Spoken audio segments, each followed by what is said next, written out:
హైదరాబాద్ లో non stop గా వర్షం కురుస్తుంది. ఎడతెరిపి లేకుండా కురుస్తున్న వర్షానికి చాలా చోట్ల రోడ్లు, చెరువులను తలపిస్తున్నాయి. సిటీలో ఉదయం సాయంత్రం సమయంలో మామూలుగానే ట్రాఫిక్ జామ్ ఉంటుంది. ఇక వర్షం పడితే పరిస్థితి ప్రత్యేకంగా చెప్పాల్సిన పని లేదు. నేడు ఉదయం నుంచి వర్షంతో పాటు భారీ ట్రాఫిక్ జామ్ అయింది.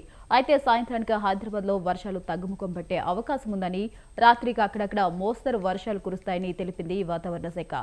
ఇక ఇదే అంశంపై మరింత సమాచారం మా కరెస్పాండెంట్ అశోక్ ఫోన్ ఇన్ ద్వారా అందిస్తారు. అశోక్, చెప్పండి. రైట్ వైశాలి, వరంగల్ ఉమ్మడి తెలంగాణ రాష్ట్ర వ్యాప్తంగా అయితే వర్షాలు దచ్చి కొడుతున్నాయి.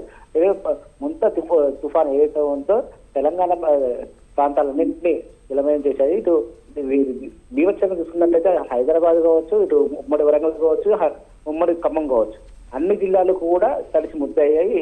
ఏదైతే ఉందో అధికారులు అంచనా కంటే మించి ఈ తుఫాన్ రావడంతో అయితే భారీ నష్టమైతే ఏర్పడింది.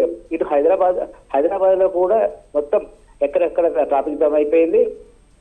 ఇప్పుడు ఈ టైంలో ఏంటంటే సాయంత్రం పూట హైదరాబాద్ లో ఎక్కువ శాతం అంటే ఉద్యోగాలకు వచ్చే వాళ్ళ వద్ద హెవీ రద్దీ ఉంటుంది. ఈ క్రమంలోనే మనం చూసుకున్నట్లయితే మొత్తం రద్దీ మొత్తం అక్కడనే స్టెక్ అయిపోయింది. ఇప్పుడు వర్షం రావడంతో మాత్రం ఎక్కడ అక్కడ స్టెక్ అయిపోతుందని ఒక్కొక్కరు పోవడానికి గంటల తరబడి వేచి చూడాల్సిన పరిస్థితి ఏర్పడింది.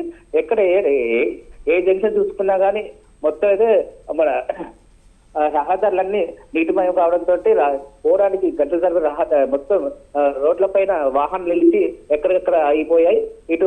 ఇటు ఖమ్మంలో కావచ్చు, ఇటు వరంగల్లో కూడా కావచ్చు ఇదే పరిస్థితి నెలకొంది. అంటే వచ్చే రహదారులన్నీ ఇప్పుడు జలమయం కావడంతో ఎక్కడైతే ట్రాఫిక్ జామ్ అయ్యి ఎక్కడెక్కడ వాహనాలు నిలిచిపోయాయి. తెలంగాణ రాష్ట్ర వ్యాప్తంగా ఇదే పరిస్థితి నెలకొంది.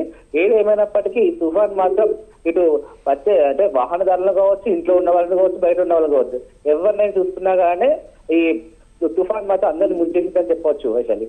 Right, thank you Ashok, thanks for the updates.